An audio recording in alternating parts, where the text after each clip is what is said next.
msasad.blogpost.com এই কথাটা পরিবর্তন করে আমি নেমচিপ থেকে ডোমেইনটি আমি অ্যাড করব। চলুন দেখা যাক কিভাবে করা যায়। আমি প্রথমে লগইন করে msasad.com-টি কপি করব। তো যাই হোক, কপি করার পরে আমি চলে যাব ম্যানেজারের এখান থেকে অ্যাডভান্স ডিএনএস-এ ক্লিক করে আমি স্ক্রল করব। এখান থেকে আমি কপি করে ব্লগ পোস্টে চলে যাব। ব্লগারে আমি চলে যাওয়ার পরে এখানে দেখতেই পাচ্ছেন স্ক্রল করে নিচে নেমে সেটিংয়ে ক্লিক করব এবং স্ক্রল করে নেমে ডোমেইন, কাস্টম ডোমেইন এখানে ক্লিক করার পরে প্রথমে আমি লিখব www.msasad.com, অর্থাৎ আপনার ডোমেইনটি দিবেন এখানে কিছু। তো আমি চলে আসলাম আবার নেমচিপে।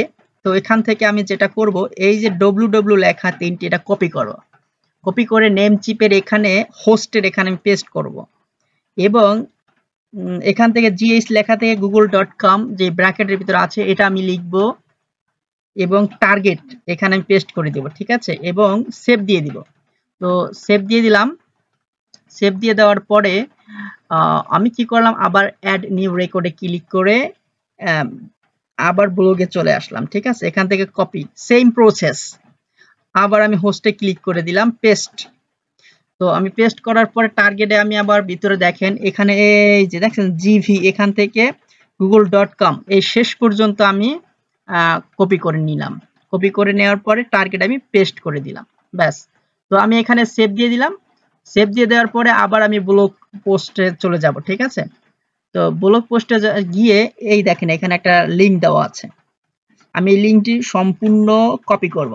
কপি করে নতুন একটি পেজে যাব, ঠিক আছে। তো নতুন একটি পেজে গিয়ে আমি এখানে জাস্ট কপি পেস্ট করব, ঠিক আছে।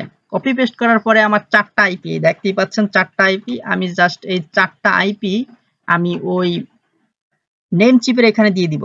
হোস্টের জায়গায় শুধু @ এবং 4টা আইপি আপনি দিয়ে শুধু সেম প্রসেস। এভাবে আপনি 4টি আইপি কমপ্লিট করবেন, ঠিক আছে। আর আইপির সময় কিন্তু এ রেকর্ড, হ্যাঁ, এই হোস্টের জায়গায় শুধু @ আইপি অ্যাড্রেসের জায়গায় সিরিয়ালি যেগুলো আছে এগুলো দিতে থাকবেন। এই যে সিরিয়ালি আছে 21 21 21 দেখতে পাচ্ছেন। তো যাই হোক, আমি এইভাবে 4টা ক্লিয়ার করার পরে এখনই আমার 4টা ক্লিয়ার হয়ে যাবে, হয়ে গেছে, ঠিক আছে। তো আমি এখন সেভ দিয়ে দিলাম। সেভ দিয়ে দেওয়ার পরে সম্পূর্ণ ওকে আছে, কোনো ঝামেলা নাই। তো আমি এখন এখানে এসে ব্লগ পোস্টে সেভ দিলাম, রিডাকশন ওকে, এসটিটিপি ওকে।